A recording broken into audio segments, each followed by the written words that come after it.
Back in the day, I had a Packard Bell computer, and it was a great computer. It worked great until it needed an upgrade to its memory. So I go to buy memory. That memory doesn't fit that motherboard because Packard Bell had a proprietary motherboard. And then I had to get a motherboard or a new motherboard. And then that didn't fit in the chassis because they had a proprietary. And the whole thing ended up, I just had to get a whole new computer, and it's the same thing. We can have company XYZ from beginning to end, but if one thing goes wrong and they can't just easily replace it with something that's readily available or something that might have a feature that fits my business need better than the feature of company XYZ, it's going to be a problem. Al, can you replace that light bulb in the kitchen? What does it look like I'm doing? Driving ESG in AV, Microsoft is splitting off teams and forcing UC interoperability. All that and more next on AV Week. This is AV Week, episode 660, recorded Friday, April 12th, 2024. Sustainable AV. This is AV Week, your weekly wrap-up of audio-visual news and information. My name is Tim Albright. I am your host. With us to discuss the news and information we have gathered. First and foremost, Dawn Mead. We can't tell you where she works, but she's awesome. How are you, ma'am? Very good, thanks. Thanks for having me, Tim. Absolutely. Also with us is Brittany DeCesare. Brittany works with Control Concepts and with my buddy Steve Greenblatt. How are you, ma'am? I'm doing great. Thanks for having me. Also with us, he's not old, a person I have known for a long time, Joe Andrulis. I gotta watch saying that, dude. Joe Andrulis, who is at Biamp. Welcome, sir. Thank you very much, Tim. You got to own it. So it's good to see you. We're holding up well. There we go. Depends on the day. First story comes to us. Microsoft is Teamsless, sort of. It's the headline I wrote because it was snarky. Microsoft to offer Teams as a standalone app globally amid antitrust concerns. They have announced plans to separate Teams from Office 365 suite and offer it as a standalone app around the world. Now, this is after they did that in Europe, in the European Economic Area, and Switzerland in October, just a couple of months after the European Commission started investigating whether the bundling of Teams with Office 365 violated its competition rules. Under the new lineup, customers can choose from plans that range from $475 a month to $54.75 per user per month. So $5 up to $55 per user per month.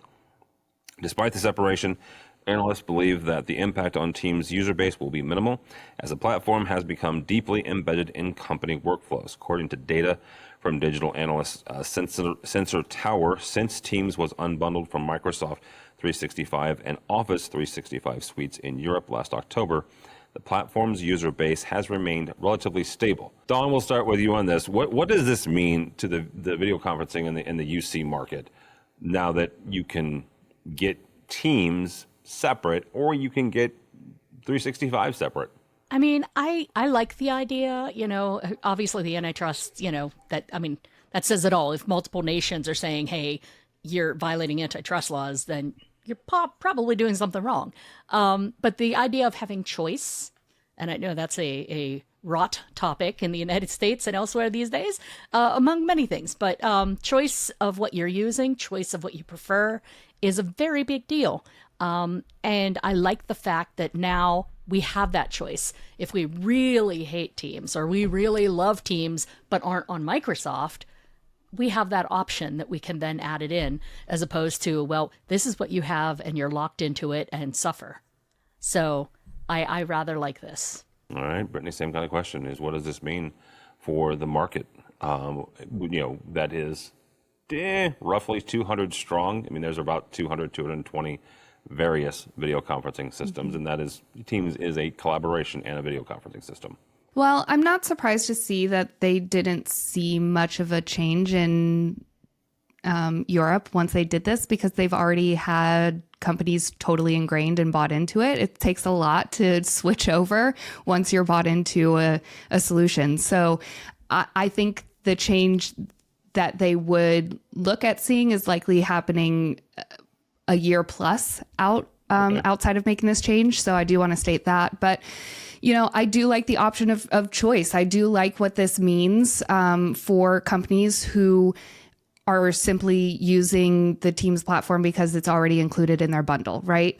And maybe this gives them the opportunity to explore other options. I think that's a fantastic thing to consider. On the other side of this, as a small company, we have to offer both Zoom and Teams meeting options because of our clients not being able to join one or the other. And so for this, that means we now have an added cost to be able to do business effectively. So I think it's, you have to consider the impact that this is going to have on users who now I've got to figure out if it's worth the added cost to allow for that, and what that means. But overall, I think this is a great move because from a business strategic standpoint, they've already got everyone ingrained. So let's get more money for it. So Joe, this digging into this story this week, this was originally bought by the original complaint to the EU was brought by Slack. I'm not saying this was a strategic business move on Slack's part, but it seems that way.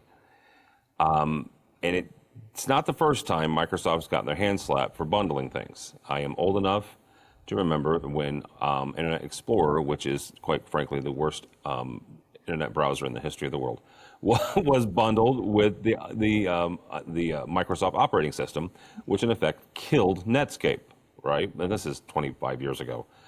And the U.S. government brought antitrust charges against them, this, that, and the other, and they had to separate that.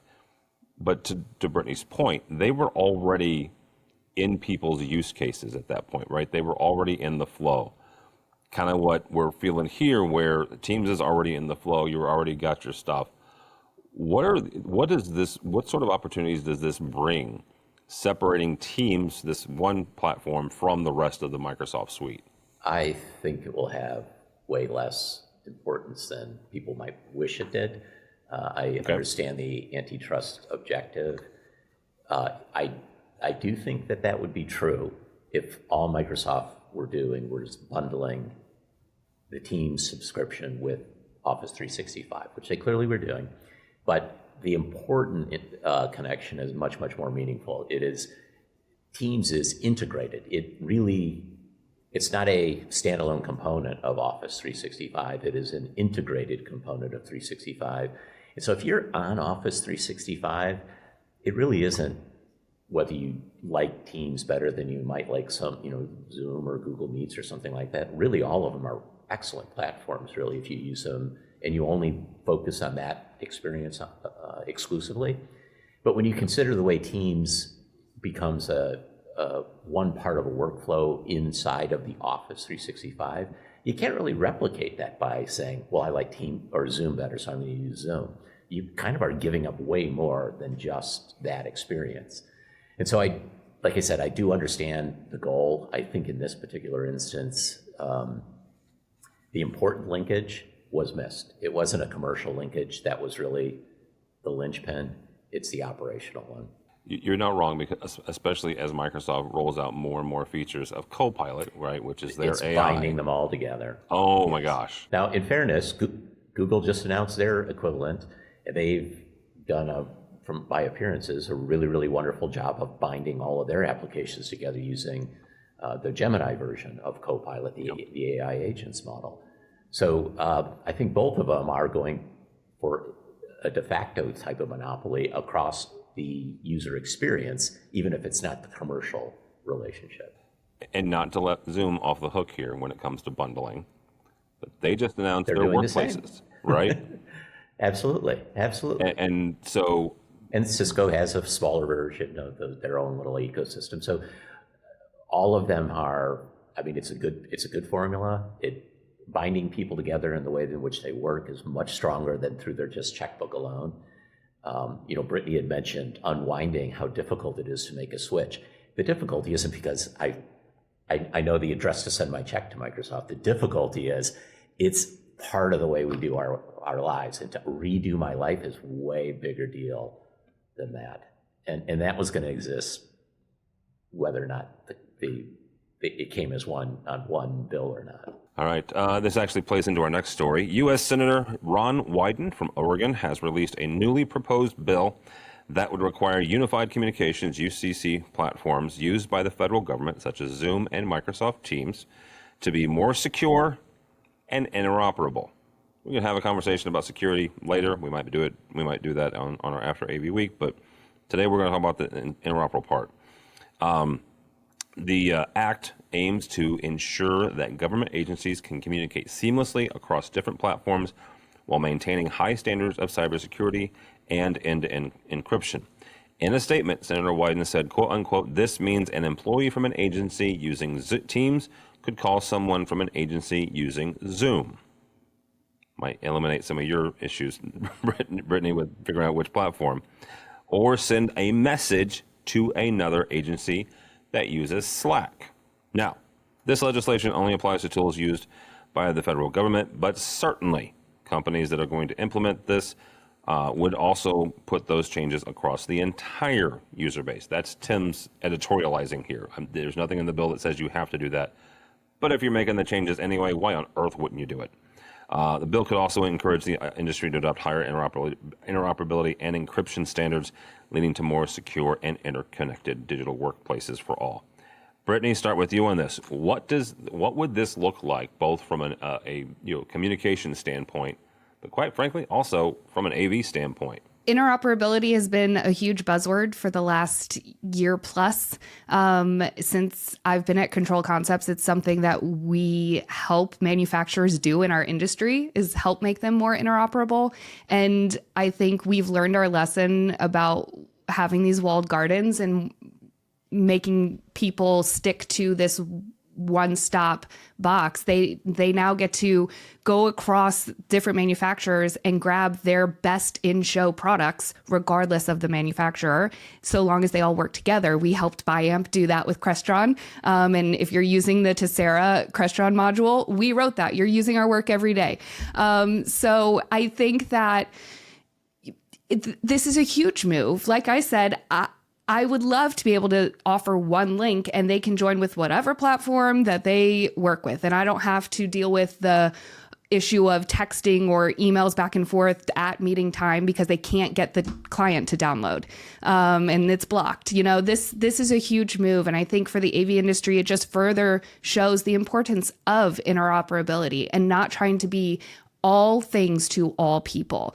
Do what you do best and work with the other people who do what they do best to control what you do. I think it's so important to stop boxing our clients into everything. And we've learned that when one goes down and we're all bought into the one, we're stuck.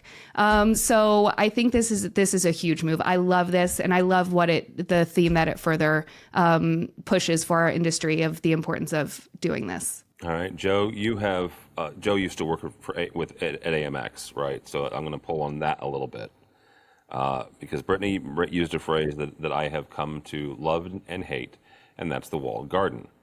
Now I can poke at you now about this because you're no longer at AMX, but AMX and a number of other control platforms had those walled gardens, right? This is 20 years ago, right? This is 15 years ago. So looking back on that, and hindsight being 2020 and where you are now, what does interoperability mean to you in this industry? I think we've expanded a little bit for the article venue, which was kind of focusing specifically on that service profile and the topic of interoperability more generally. Frankly, I'll tell you, I am a huge fan of interoperability. What interoperability does is expand the market. When people have confidence that, Brittany had mentioned concerns that somebody might legitimately have. A vendor goes out of business, or maybe they don't support a particular functionality that somebody finds really, really important, or maybe it's not available in a geography, and all of a sudden you've got this, you as an organization have a series of little islands, and that makes no sense. How much better would it be if maybe you couldn't get it in a particular foreign country, but you could get another vendor there, and because things were interoperable, you as an organization just carried on happily.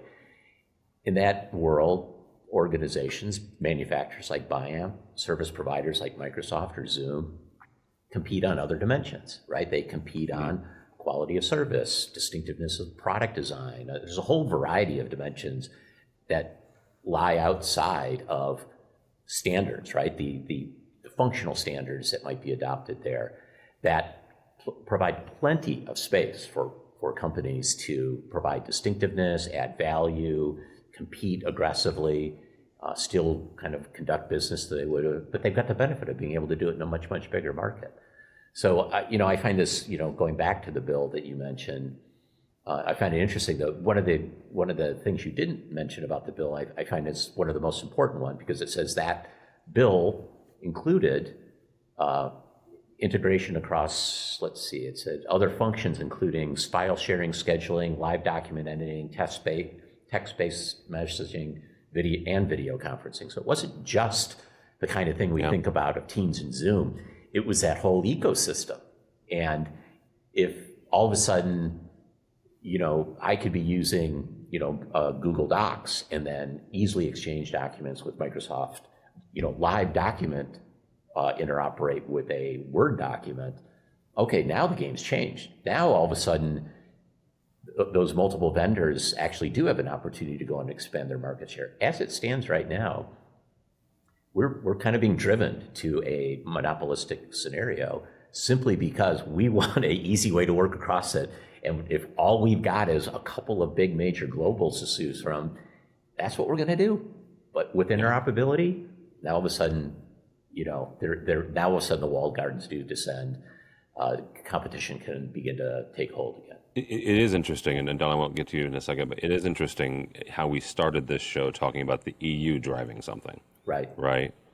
And typically, and this is not a political statement, this is just Tim's observation, the EU has traditionally, in the last 20 years, been the more progressive when it comes to reining in some of the tech folks, right? The fact that this is a U.S. government, U.S. senator driving something like that, it is going to be interesting if the EU Parliament or the EU governing body takes a look at this and says, "Oh, that's a good idea," and then they do something with it as well. Yeah. So it will be kind of interesting to watch. Dawn, this is a political statement, so I'll ask it to you. What do we think about the government doing this? Right? What do we think about the government, in essence, driving innovation here? Right? The government is, if this bill goes to the floor and if it gets passed, and all these ifs, but should the U.S. government pass this and sign it into law? What are our thoughts about the government driving interoperability like this?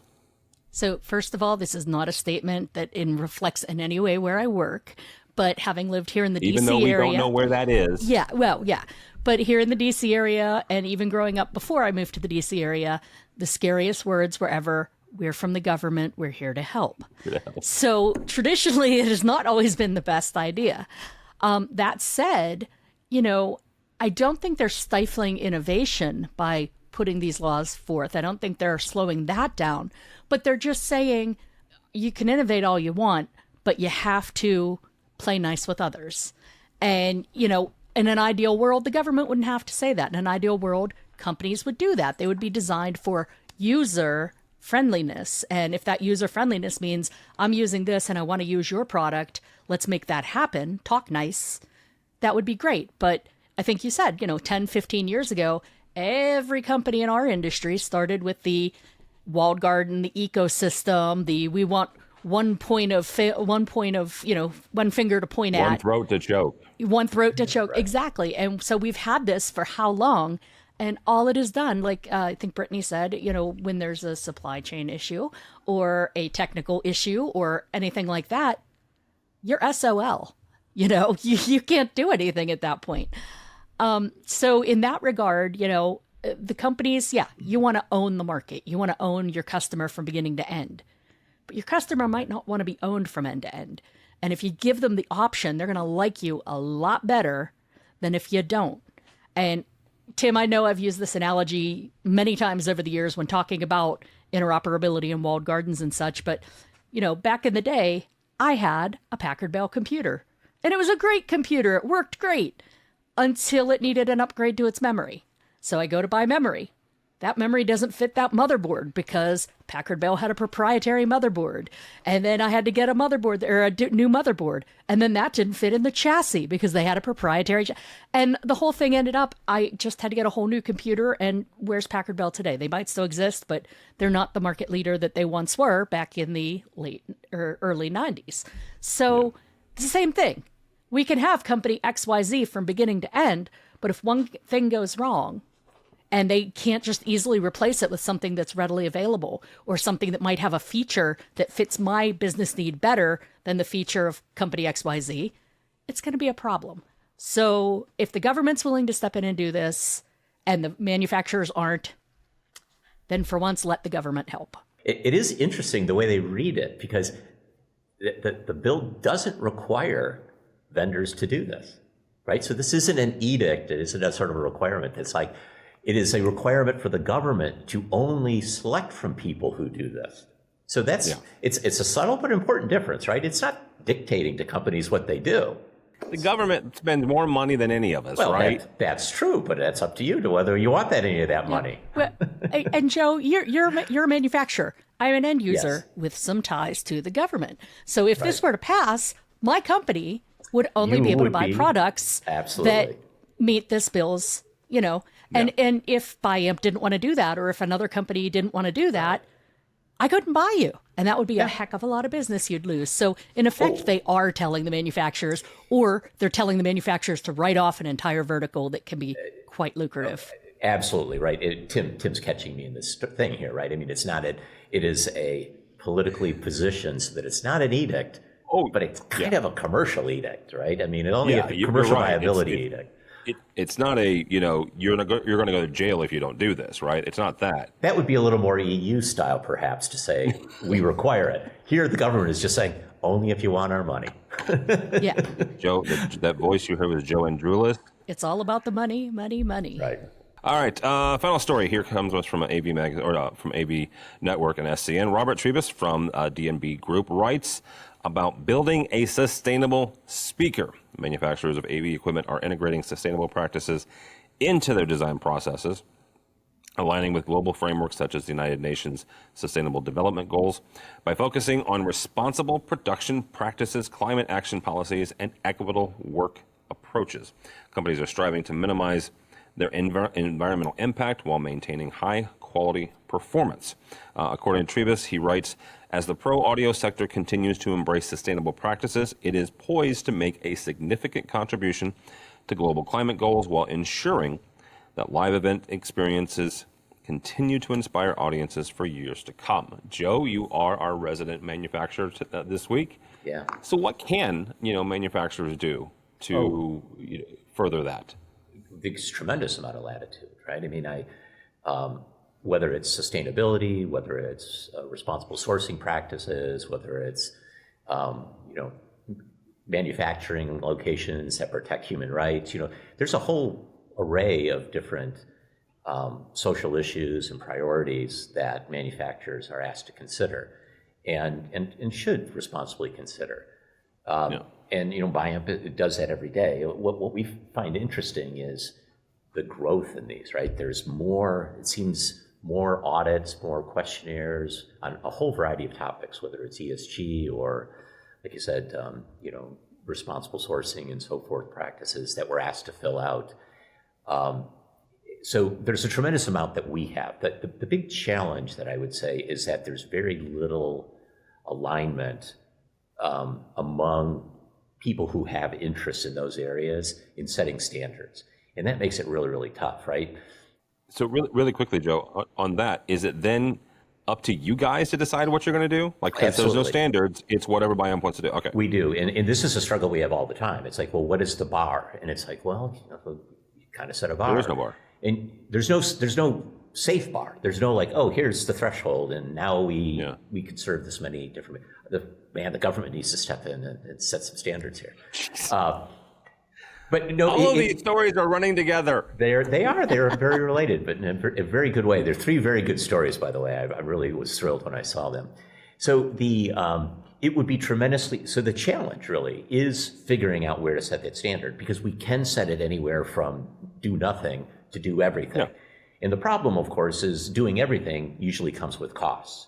And so you're trying to find this, well, I would love to do everything, but if everybody else doesn't do everything, then they undercut me and then I go out of business and I haven't achieved anything. I haven't done a better job. So there's this game you're playing of chicken almost, of where to go set the line. This is an instance where I feel it would be much, much more helpful to both our customers and to the manufacturers to say, let's kind of set some standards. And if we want to go higher on them, then so be it. We'll all get the result we want. Nobody will be positioned less competitively on that dimension than the other folks, and on life will go.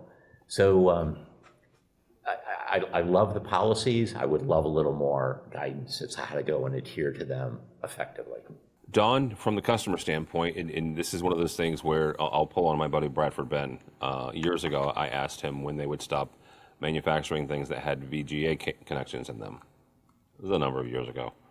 And he said point blank, when customers stop asking for them. So Dawn, how does a customer, how does the folks that are responsible for this equipment when it gets to site and on a daily basis, how do you guys create a pull for those ESG standards? Get off the standard for a second. How do you guys create a pull for those policies in a company, right? How do you tell company XYZ, this is what we want, or again, goes back to the last story, we won't buy from you? Well, and again, this is a little different because I do happen to work with a company with ties to the government. I'm not telling. But as Joe said, you need to have the government step in with some standards. There actually are. And I knew this even before I worked where I do when I was an integrator in the DC area. There are some government standards that say if you're purchasing from a company that's manufacturing in these countries, you have to fill out this affidavit or have this affidavit filled out that says that they are not contributing to an environmental whatever, against that area. So, basically saying we're not making crap worse than it already is. Not saying it's bad wherever you're manufacturing, but we're not here making it horrible for them. So that already exists. It also exists that we have to sign an affidavit that you're shipping using a shipping container or a shipping company that doesn't bring slaves over or whatever. I mean, there's all kinds of if you dig in to all of the government DFARS and all the regulations, there's a heck of a lot out there they do mandate. And so ESG is one of them. And it's not as firm as though the manufacturers would want. Because right now we're just saying... It's not a global standard either. That's true. You just it's articulated just a U.S. one. Yeah. When you're a global manufacturer, you need to go and consider everybody having their own opinion as to that. And it's still tough. Yeah. Oh, I agree entirely. And, at least a U.S. standard or a European standard or a South American standard, whatever part of the world standard, at least that's a first step. We're 10 days out from Earth Day. Earth Day has been around since, I don't know, I was born. So 20 years ago. Yeah, thank you. Oh, I love you, Tim. But yeah, it's one of those things that it's still in a work in progress. It's still going to be a work in progress until we get to that point that either people take it seriously and everyone follows it or not. I would hope that all the manufacturers and shippers and everything else in the world follow the golden rule, which to my view in any religion is don't be a dick. Consider, am I wrong? Consider the people in the land where you're doing your work and then treat it well. Don't be a dick. I would hope they would do that. If they don't, we got to look for standards or something because it is important. Brittany, why do we need ESG or do we not need ESG in AV? I think it's important if the client says it's important. And I think there are some clients that don't really care and they just want to get something within their budget. And there are some clients where this is a core value to them and they're willing to pay from a manufacturer what it takes to make sure that they're addressing that. So at the end of the day, I think it's great to see manufacturers who are doing that talk about it more. And I think it's going to help those manufacturers to continue to discuss that, to make it known to those clients where this is a huge value, so that they can easily identify those. And I think continue to make sure that it's not risking your quality. Like I know for myself, I think sustainability is great, but if it reduces the quality, I am not interested. Quality is way more important. So I think it's important to continue to balance all of those. And I do love what Joe's saying. I think we need to come together in the industry and say, this is the minimum agreed upon standard. And if you choose to go above that, so be it. All right, very good. That'll be a good place to stop. Thank you all so much. Dawn Mead, thank you, ma'am. How do people connect with you if they are so inclined? Well, you can always find me on all the socials, either at AVDawn or Dawn Mead, Meade, like the fort. Last time I was on, I mentioned something about Infocom, but as it turns out, I'm not able to go this year. However, if you are in the DC area, I will be attending the Simcoe mini show that's happening in Tyson's Corner at the end of this month. So if you happen to be there, I would be delighted to see you. You can go by and tell Frank we said hi as well. Absolutely. Mr. Angelis, thank you, sir. How do people connect with you or BIAMP? You can connect to me on LinkedIn easily enough. I am, I think the only Joe Angelis you will find in the entire directory, so that shouldn't be too hard. Certainly the only one at BIAMP. But also you could email me at BIAMP, joe.angelis@biamp.com. Happy to take it. And if you are at Infocom, I will be at the BIAMP booth. All right. Brittany, how do people connect with you and Control Concepts?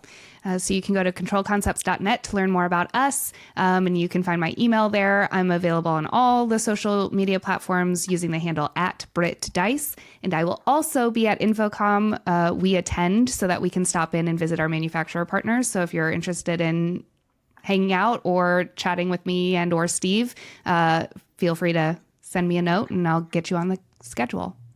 All right, very good. For me, for Tim Albright, do not follow me on any of the socials. I'm not very interesting. But go by the website if you would, please, AVNation.tv. That's AVNation.tv. You'll find this program and a host of others.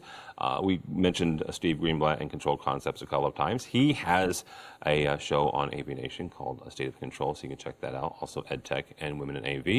We've also talked about Infocom. We are also heading there the 12th through the 14th of June in Las Vegas. We're doing the tweet up from 4 to 6 o'clock on Wednesday, June the 12th.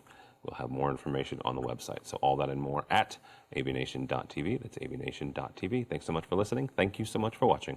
That's all the time we have for AV Week. The network for the AV industry. What are you listening to? This is AV. This is AV Nation. This is AV Nation.